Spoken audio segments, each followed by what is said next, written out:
Good morning, everybody. We're going to try this again. Excuse me. We have Jonas, who we've talked to multiple times before. Right now, let's see if he's able to hop on this time. Let's see. Jonas. Good morning, everybody.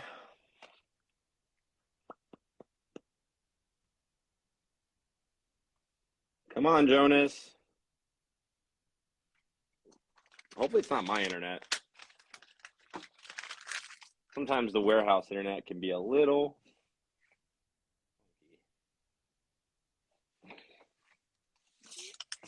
As I'm filling bags here. Because today is delivery day, after all.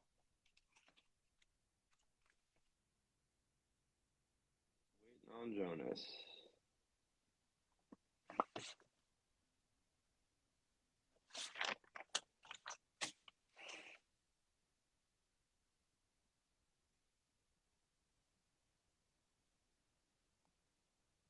Hmm.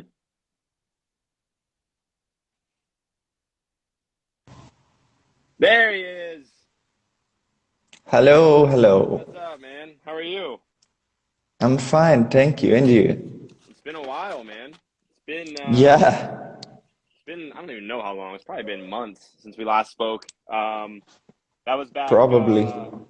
back during the real craziness of the market, and Mm-hmm. Brazil was going through their the freeze and the droughts and all the craziness that you guys have been dealing with down there. Mm-hmm. Exactly. How's it been though? How's Brazil? How's the coffee harvest? Is it happening right now? Yeah. We harvested about, let me say, maybe 30 or 40% of all the coffee, and some small coffee farmers already harvest everything because we are having a very dry winter in Brazil, and been a long time since we got no rain, so the harvest flows better because pickers could go to the fields, the coffee dry in the patios on the raising beds, and makes the flow of the harvest to runs better. Got it. But until now, what I got from farmers and agronomists in many regions that I have my network is that the season it's under the expectation. So uh, everyone are very aware that the season this year will be not a great season Right, right. because of the frost, and we have some drought phenomenons along the way too. So this is very clear that the season will be not great. In total, people are talking about the forecasts before about 55 million bags in the whole country, Wow. including Arabicas and Robustas, the Canefras. But now,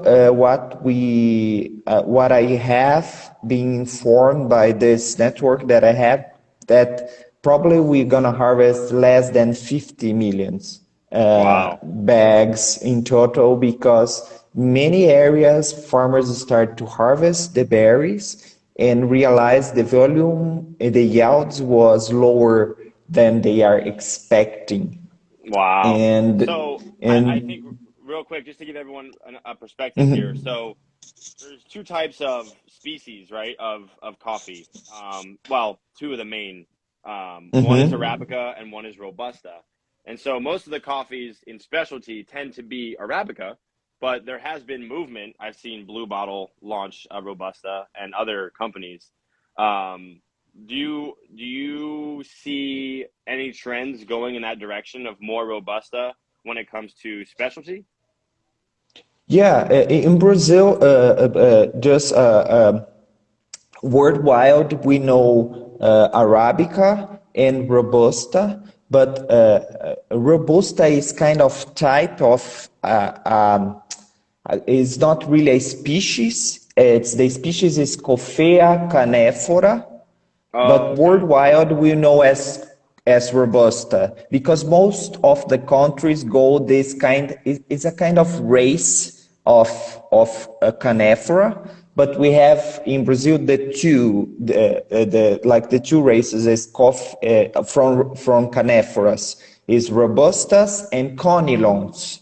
And there's many areas in Brazil that we grow conilons, which is a very close relative to the Robusta, but the origin of them is in a different part of Africa.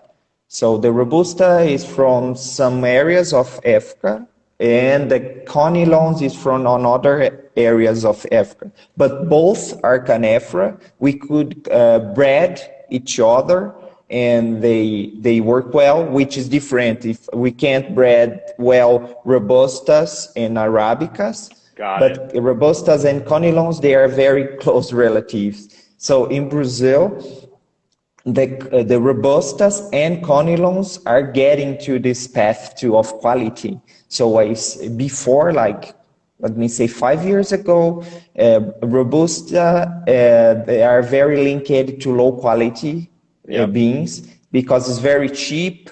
The farmers usually don't take a lot of care of the berries after harvesting because they know after that they gonna have a very low price for their beans, so that's why they never care about quality and Right. drying and storage. So it's just coffee for example, a soluble coffee. It's soluble, I Almost forget. like It's instant coffee. instant coffee. Yeah. Yes, Yep. yeah. So it's usually used for instant coffee because people Got it. that usually drink instant coffee don't care too much about quality. They just No, want to not have really. a cup of coffee to wake Yep. up on the Yep. morning or mix with milk. So they use usually low quality Robustas for that.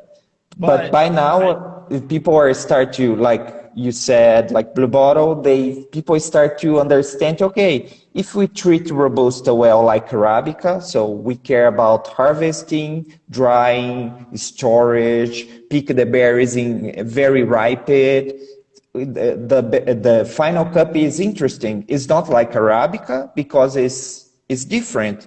right. Like you can't drink I forget the word that it's like a moonshine and want the results like whiskey from Scotland. Right. But each one have their qualities if Yep. they made it proper. It's like that. Robusta is not Arabica, but they have their qualities if we appreciate the qualities that they have. That is Just like why, I mean, just like Arabica, right? Arabica one day yeah.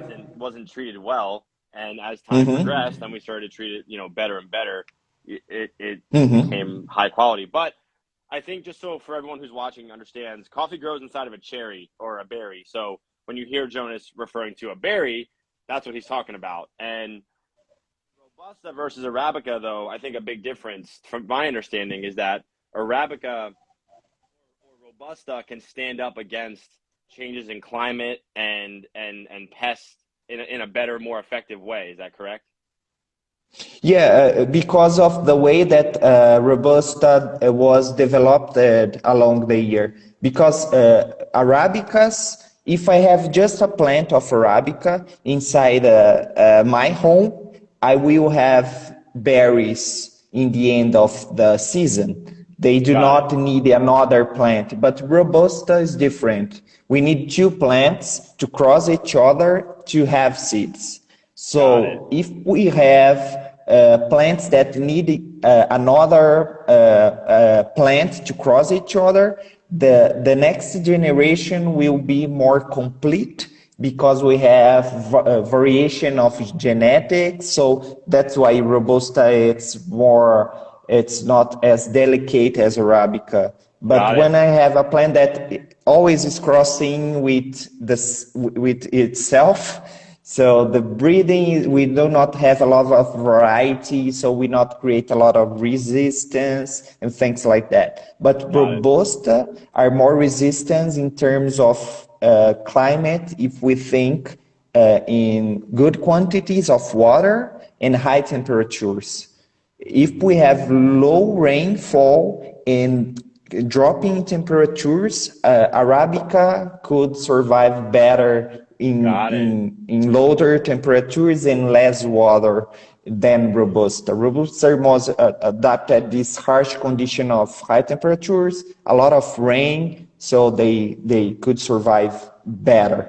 Yeah, and I think, a really important part of the coffee industry right now is figuring out ways to combat temperature changes, less rain like you guys have dealt with, the drought and the freeze. So it's always fascinating to hear like how they're combining different species or different races, as you called it, Yeah. of coffee to survive. It's fascinating. Yeah, Fascinating. for example, there's a lot of there is a line like a bread no, Breed? breeding, Yeah. of Coffea arabica between Coffea robusta, Coffea canephora, which is called Timor hybrid. Many Okay. of the varieties that we drink today, it start with this Timor hybrid, which happens spontaneous in the nature in the Timor, in the East Timor, which is close to Indonesia, is a country close to Indonesia.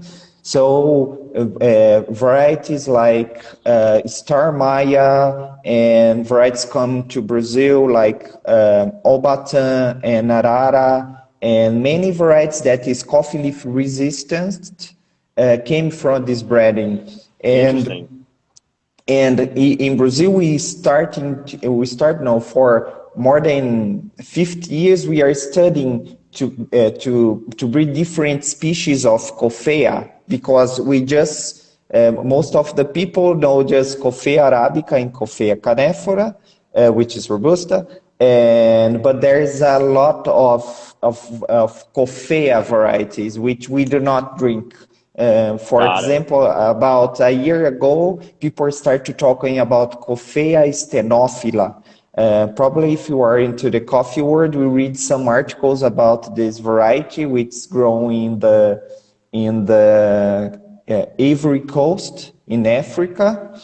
And there is a coffea which is called Coffea liberica, which is the third species of coffee more drinked in the world. It's just about 1%, but it's Coffea arabica, Coffea canephora, and Coffea liberica.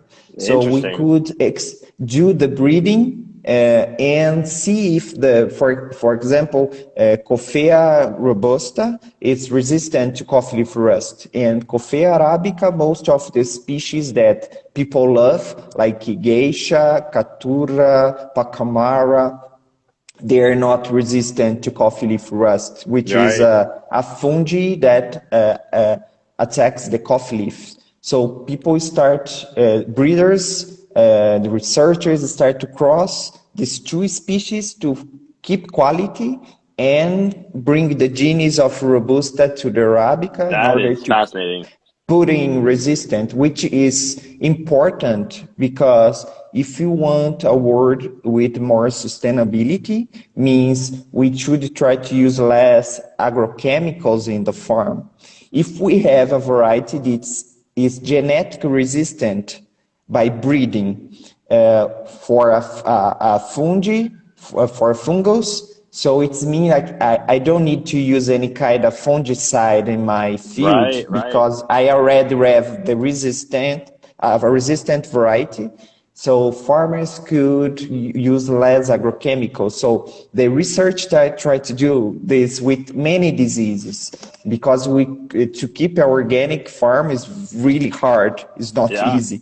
Yeah, especially with the So quality of that coffee too. yeah, it's a lot of labor. I work with organic farmers and traditional farmers that still use agrochemicals, and organic is so much more complicated. The risks are so much bigger because if we have, for example, a disease that we could not use any kind of agrochemical to Yeah, control it, you're it's done. the risk, it's total. We could lose everything. So we Wow. have techniques to reduce the impacts of this disease, but still not very efficient as a traditional way. So that's why breeding is so important, and the researching institutes are doing that in worldwide, very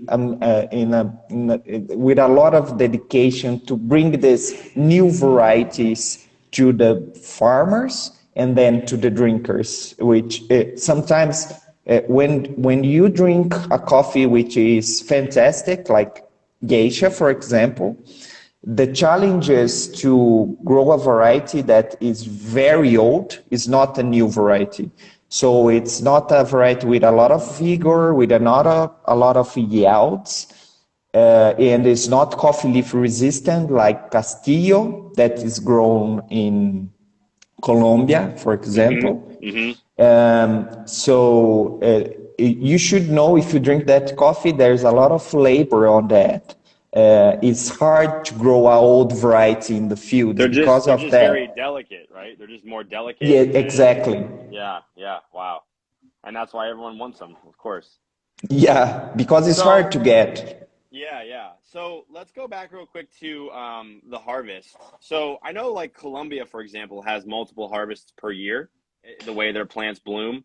Brazil has one harvest per year, or is it two? Yeah, one. It's for a long about 90 days, 3 months, but it's once a year. You guys go through and pick, or the harvest happens multiple times, obviously. Like how many times, Yeah, for example, would it happen? Just to give people perspective. yeah, depending of the year, because the in Colombia we have rains and conditions to the coffee to blossom the whole year.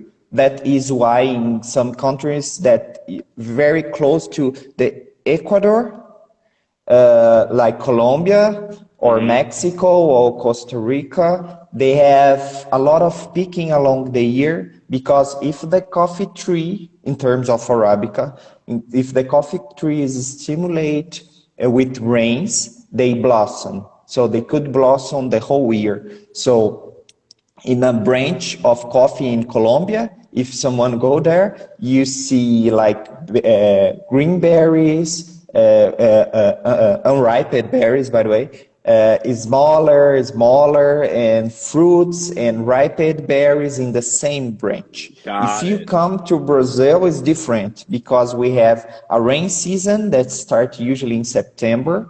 If we think in the areas that we grow coffee, because it's a little different along the country. But in the areas that we grow coffee, in September it starts to rain usually. So September until March, we have plenty of rain.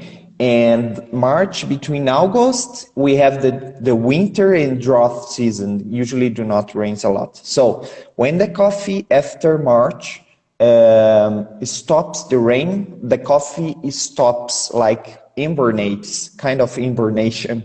So the Wow. coffee stay there. And this is good because it's when we do the harvest too. So Sure. we harvest the berries on the field until about August, and then when it starts to rain again in September, the coffee have some kind of super hibernation. So all the blossoms happens at once usually. Wow. So September and sometimes October, but usually with difference, with just let's say 30 to 40 days between one blossom to another. So in March of the next year, all the berries are almost in the same point in the Got branch. it. Okay. That's why we harvest everything at once because the season of blossom is very concentrated. And in countries like Colombia, they are very spread along the year. So they can't do the harvest at once. That's why they need to pick the ripened ones because the Right. unripened ones, they need to wait about, I don't know, 2, 3 months to pick it again. In Brazil, sometimes we have this like 40 days of difference. So we could see in the branch ripe and unripe berries. But some people now, about 5 years or 10 years from now, start to do two pickings in Brazil. So first they pick the ripened ones using technology, machines that shake the branch because the ripened one is like Will any kind of fall. fruit. They fall easily Right. than the unripened one. So they shake with the machines in a proper vibration. So the ripened one go to the machine or to the fabric that they put under the coffee tree, and then they wait about 40 days or 50 days and harvest the second time. Wow. That's interesting. One of the last things we can touch on here is I want to make sure people understand just how important it is to process coffee. So there's growing coffee, there's harvesting it, but then the processing is probably the most important piece, or maybe next to growing it, obviously. Maybe just touch on briefly, like what is the typical process, or I guess the farms you work with to process coffee. Yeah, in Brazil, but like the coffee area in Brazil in terms of technology management, in the 10 years that I work with coffee changed a lot because farmers in Brazil start to care more about quality. That's Right. why it's more easy to find good quality Brazilian coffee in many places, and many roasters worldwide start to using more blends with Brazilian coffee, which have a lot of complexity that 10, 15 years ago, it was not that idea. Brazil was a country of cheap coffee, just Yeah, that. yeah. Right. But now I saw many roasters and many farmers taking so much care of the field. So before that, we usually just dry coffee, no matter what temperature, technique. So farmers usually just need to dry because they have a price that do not justify to invest in time and technology and energy. But now in Brazil, we dry. Usually, most of the farmers use like a concrete patio, yard, like a big, big field that the coffee is along the year with the sun. They are turning the coffee, and the berry was drying, dry until I have one here until it's look like that. This is a dried natural. The two seeds are inside that. So when they reach 11 to 12% of humidity, they store the coffee for about 2 months in order to, like, the coffee need to sit about 2 months in order to stabilize quality, to not taste like so fresh. Because if the coffee is very, very fresh, it's like very, how can I say that? Like grass. I forgot the word. Like earth, Herbal. like earthy. Yeah, yeah, Yeah, got it. Got yeah, it. like herbal. Like something very fresh, Yeah, very herbal right. taste. So the coffee sits about 2 months in order to take out this so much herbal taste. To the seeds stays more stable in terms of quality. But in Brazil now, we are a lot of farmers are using raised beds, which is not usual in Brazil. So I saw many farmers start to dry coffee using raised beds. The reason is because in the raised beds, the coffee dries more slowly.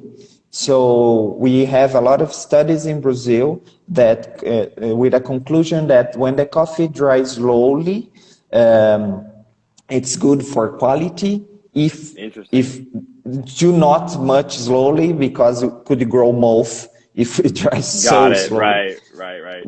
But in a good temperature, it takes about 25 days to the fresh berry, the red one that people saw in the pictures, Yep. to reach this point, because Wow. we start with 70% of water in the seeds, and we finish with 11% of water. So we Wow. have to take all the water in this period, about 20 to 25 days. So most of the farmers now are caring about do not spoil the natural. The natural is really hard to get quality because there's so much water that we have here to dry with the seeds. When you pulp the coffee, the pulped one, the washed ones, we take all the pulp, all the water, so we dry just the seed.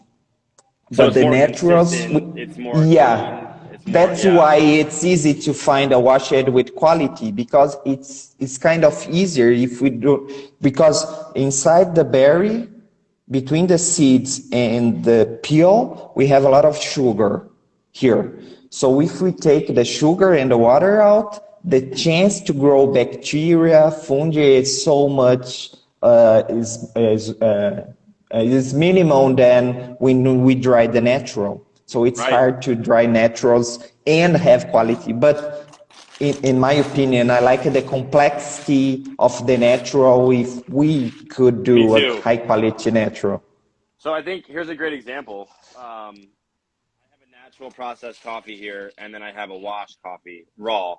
And I'll just show people how much more common defects can happen in coffee when it's a natural process. I love natural processed coffees. I mean, they're to me they're the epitome of why I love coffee. But I don't know if everyone's gonna be able to see this very clearly. But if you look at these two coffees, they're very different. You can see Mm-hmm. this one is much more clean, much Mm-hmm. more of a green, green coffee color. And then this one, which is a Worka Sakaro from Ethiopia, you have a lot more. There's Mm-hmm. more defects, Mm-hmm. but I just love naturals though because the smell of this is so fruity. It's so much more complex. Less Mm-hmm. acidity. It tends to have less acidity, but Mm-hmm. just kind of a fun little example that you can see the difference pretty Mm-hmm. easily. Mm-hmm. So Yeah, it's really hard to process natural because inside this dried berry, we don't know what's here. This right. this could be a unripened one, a ripened one, a bug bored one with something because after dried it's pretty the same. The pulping process usually the machine just pulp the very ripened ones. The unripened the machine is like a press that pull the seeds out. So when the coffee is not ripe, they can't. The machines that we use in Right. Brazil, they do not pull the green ones. So the ripe one go in this side, and they just pulp the good ones. That Right. was why we have a lot of uniformity because the machine that pulp the coffee just pulp the ripe ones. Right. Yeah. No, I mean it's crazy, and both naturals and wash coffees, which are two kind of overarching processing methods that have thousands of underneath it. They both have good things and bad things, but I They're lean just more to different, in my yeah, opinion. yep. They're But just I different. like I said, it's my opinion. I just love the naturals. But the Me too. washed one is good too, but it's different. I always say Very it's different. like red wine and the I forgot the other wine, the white wine. I don't know the word in English. Yeah. Red and white. Yeah, they are different because they process it, the coffee in a different way. That means one is better, another is worse. It's just different. It's like that. Different. Yep. Oh, I love that. Well, awesome, man. Great checking in. We got to get going here. We got to deliver some coffee today, but always love checking in, man. And I hope people that are watching have learned something today, which is always the goal. I learned something every time we talk. So appreciate your time, Jonas. Thank you so much, and let's do this again soon. Yeah, thank you so much. Nice to see you. Thanks, man. Talk to you soon. Bye bye.